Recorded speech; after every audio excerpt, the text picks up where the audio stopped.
Assalamualaikum warahmatullahi wabarakatuh. Halo semuanya, saya Siska Amelia, NPM 2101201024 dari kelas K. Di sini saya akan mempresentasikan mengenai matematika bisnis pada penerapan ekonomi. Langsung saja, mari kita mulai. Materi yang pertama yakni mengenai deret. Apakah itu deret? Deret ialah rangkaian bilangan yang tersusun secara teratur dan memenuhi kaidah-kaidah tertentu. Deret itu ada berbagai macam, salah satunya yakni deret hitung atau deret aritmatika. Deret hitung adalah deret yang perubahan suku-sukunya berdasarkan penjumlahan terhadap sebuah bilangan tertentu.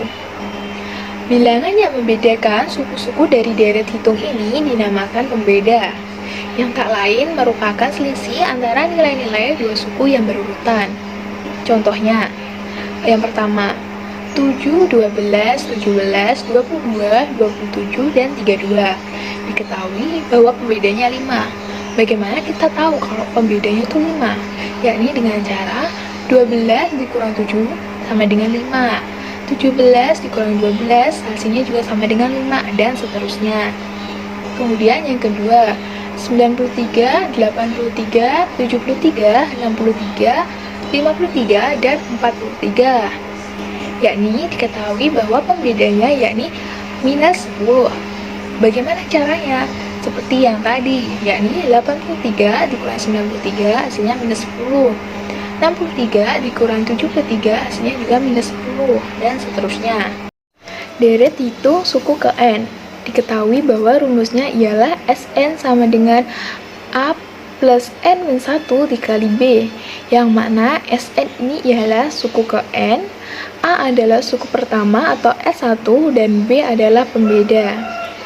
Apabila diketahui suku secara berurutan, yakni dengan cara B sama dengan Sn plus 1 min Sn. Jika tidak diketahui secara berurutan sukunya, yakni dengan cara N2 min N1 dikali B sama dengan Sn2 min Sn1.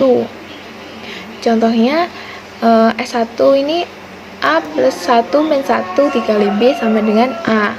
S2 A plus 2 min 1 dikali B sama dengan A plus 2. S3 yakni A plus 3 min 1 dikali B sama dengan A plus 2B. S4 sama dengan A plus 4 min 1 dikali B sama dengan A plus 3B, dan seterusnya. Contoh soal penerapan ekonomi pada deret hitung. Diketahui bahwa perusahaan sepatu XYZ memperoleh penerimaan penjualan barang sebesar 200 juta rupiah pada tahun ketiga dan 300 juta rupiah pada tahun kelima.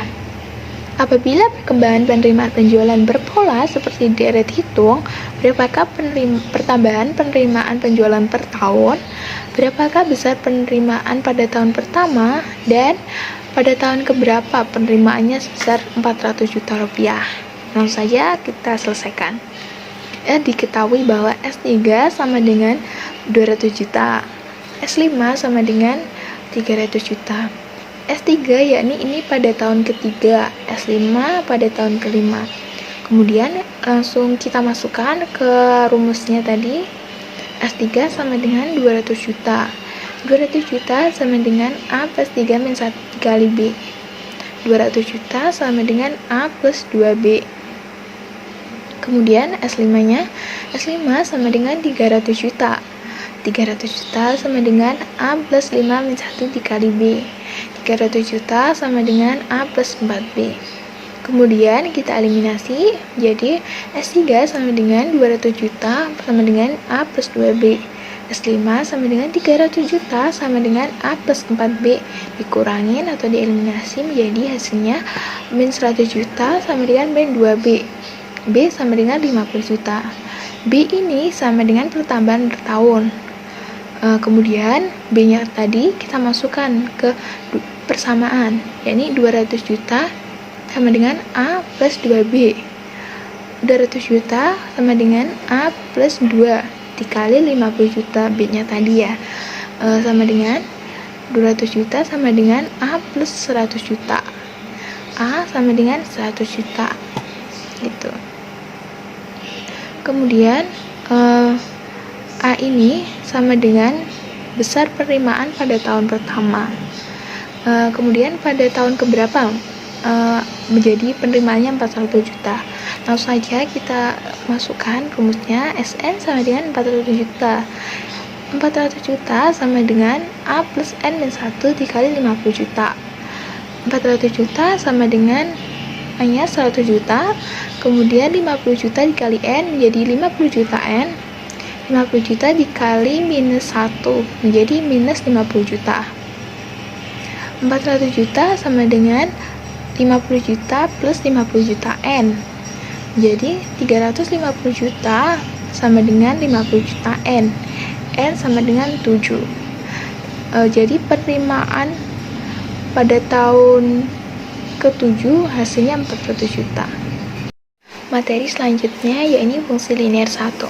Pada fungsi linear 1 terdapat materi mengenai pajak pada keseimbangan pasar. Ini jika produk dikenakan pajak atau T per unit, maka akan terjadi perubahan keseimbangan pasar atas produk tersebut, baik harga maupun jumlah keseimbangannya. Biasanya, tanggungan pajak sebagian dikenakan kepada konsumen sehingga harga produk akan naik dan jumlah barang yang diminta akan berkurang. Keseimbangan pasar sebelum dan sesudah pajak dapat digambarkan sebagai berikut. Rumusnya yakni P aksen sama dengan dalam kurung A plus T plus B kali QS. Kemudian grafiknya ini diketahui jika sebelum pajak yakni PE dan HIE. Sesudah pajak menjadi P aksen E dan HI aksen E, yang mana P-nya atau harganya akan naik dan jumlah barang yang diminta akan berkurang. Dan fungsi penawarannya sebelum pajak HIS dan sesudah pajak menjadi HI aksen S, yang mana kurvanya cenderung bergeser ke kiri atas. Contoh soal penerapan ekonomi pajak pada keseimbangan pasar. Diketahui fungsi permintaan akan suatu barang ditunjukkan oleh persamaan ID sama dengan 13 min P. Sedangkan fungsi penawarannya PS sama dengan 3 plus I. Terhadap barang tersebut dikenakan pajak sebesar 2 per unit. Pertanyaannya, A. Tentukan harga dan jumlah keseimbangan sebelum pajak. B. Tentukan harga dan jumlah keseimbangan sesudah pajak. Dan C. Gambarkan grafiknya. Penyelesaiannya, yang A. Keseimbangan pasar sebelum pajak adalah HD sama dengan diketahuikan tadi 13 min PD, atau dirubah menjadi PD sama dengan 13 min HD. Kemudian PS atau penawarannya diketahui bahwa 3 plus HIS, kemudian bisa dirubah menjadi HIS sama dengan min 3 plus PS. Kita masukkan persamaan ID sama dengan HIS. 13 min P sama dengan min 3 plus P. 16 sama dengan 2P. 8 sama dengan P. Kemudian masukkan P8 tadi ke persamaan I sama dengan 13 min P. I sama dengan 13 min 8. I sama dengan 5. Jadi keseimbangan pasar sebelum pajak yakni P-nya harganya 8 dan kuantitasnya 5.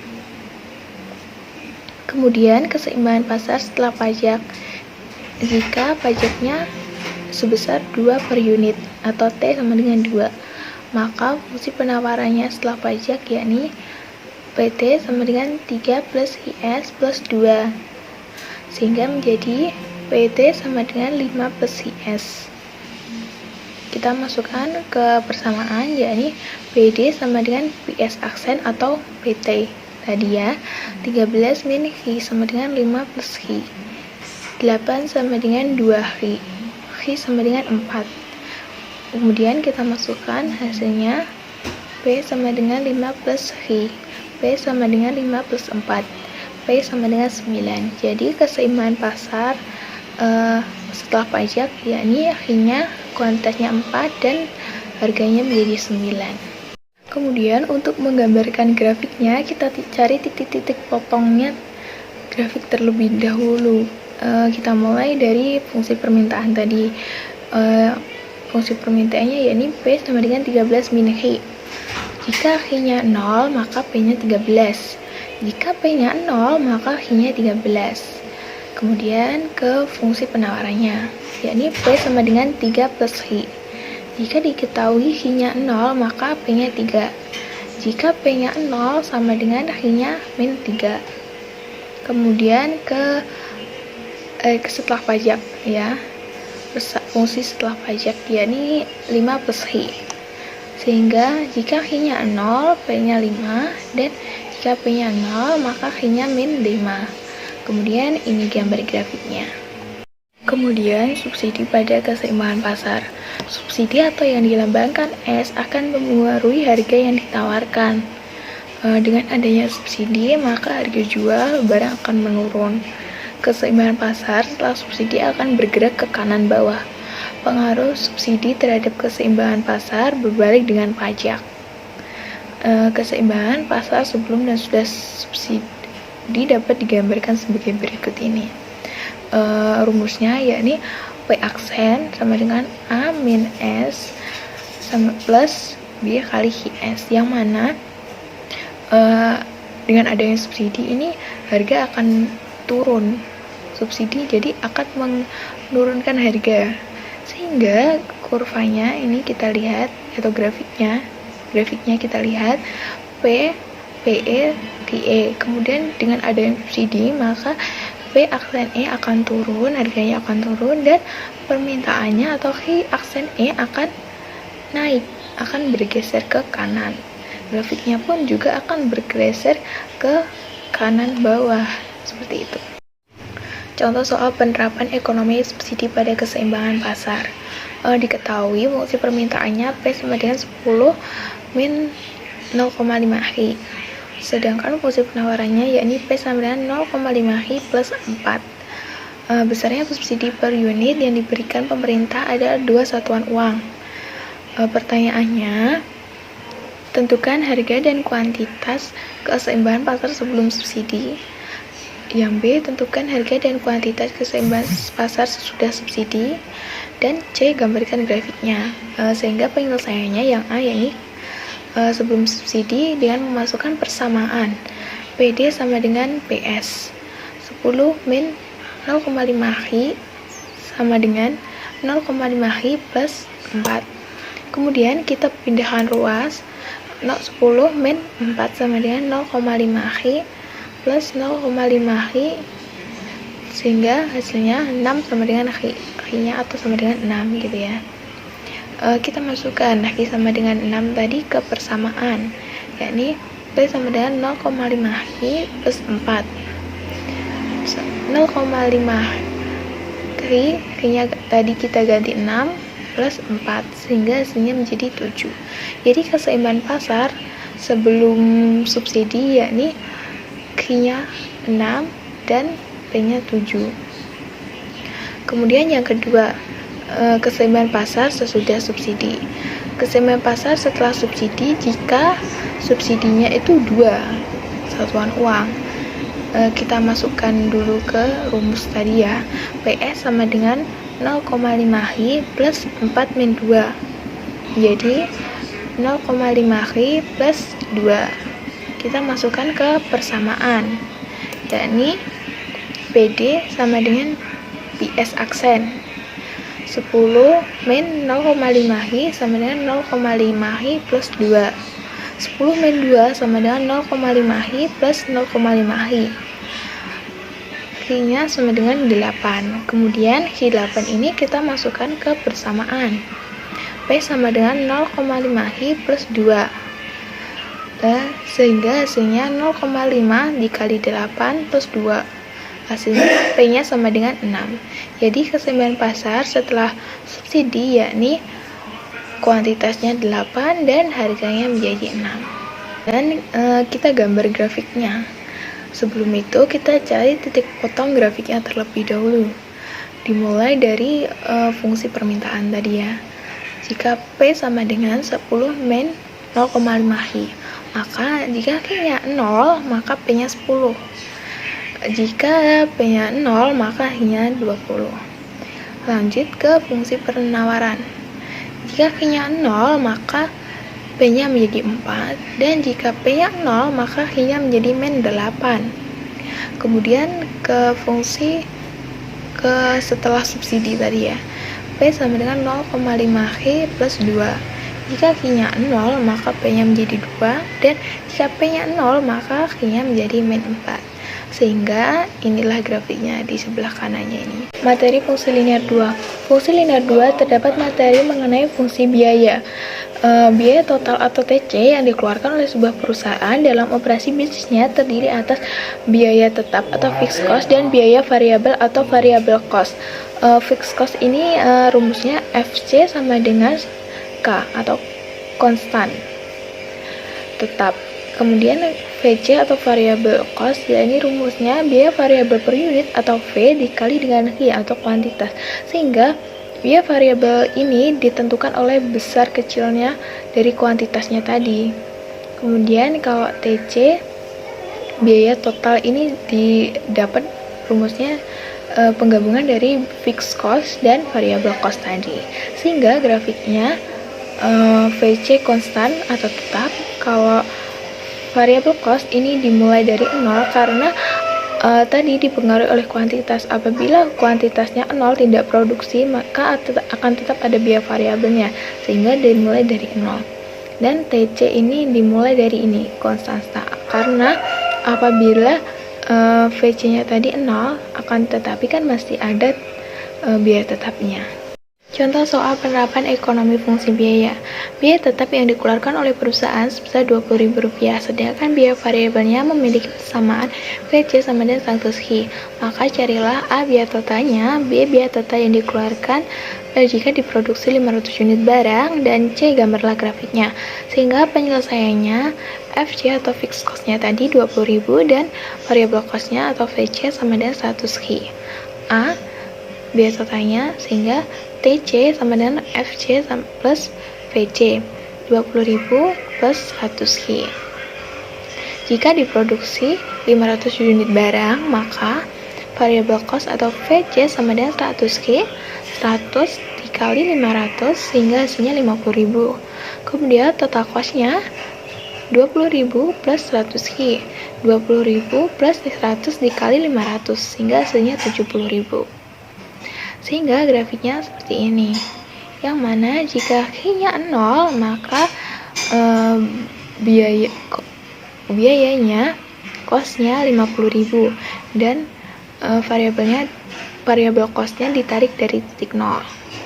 Kemudian jika H-nya 0, maka biayanya atau cost-nya 70.000, atau kemudian TC-nya ini ditarik dari konstanta ini, dan VC-nya atau fixed cost-nya tetap 20.000.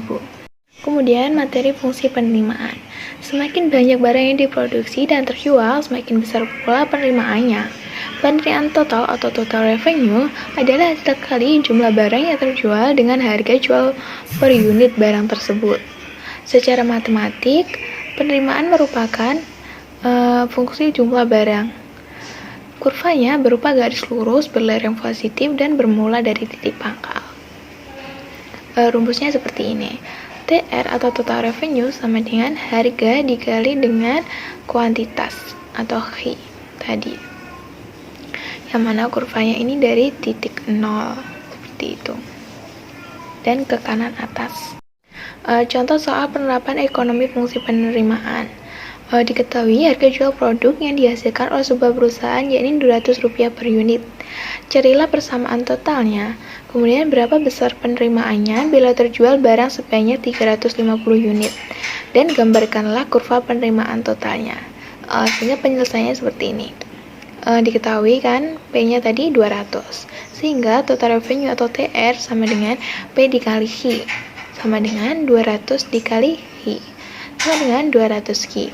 Jika terjual 350 unit, maka total revenue atau TR sama dengan 200 dikali H sama dengan 200 dikali 350, sehingga hasilnya 70.000. Sehingga grafiknya seperti ini. Jika H-nya 350, maka R-nya 70.000 dan grafiknya atau ditarik dari titik 0. Sekian presentasi dari saya. Apabila ada kurang lebihnya, saya mohon maaf. Terima kasih. Wassalamualaikum warahmatullahi wabarakatuh.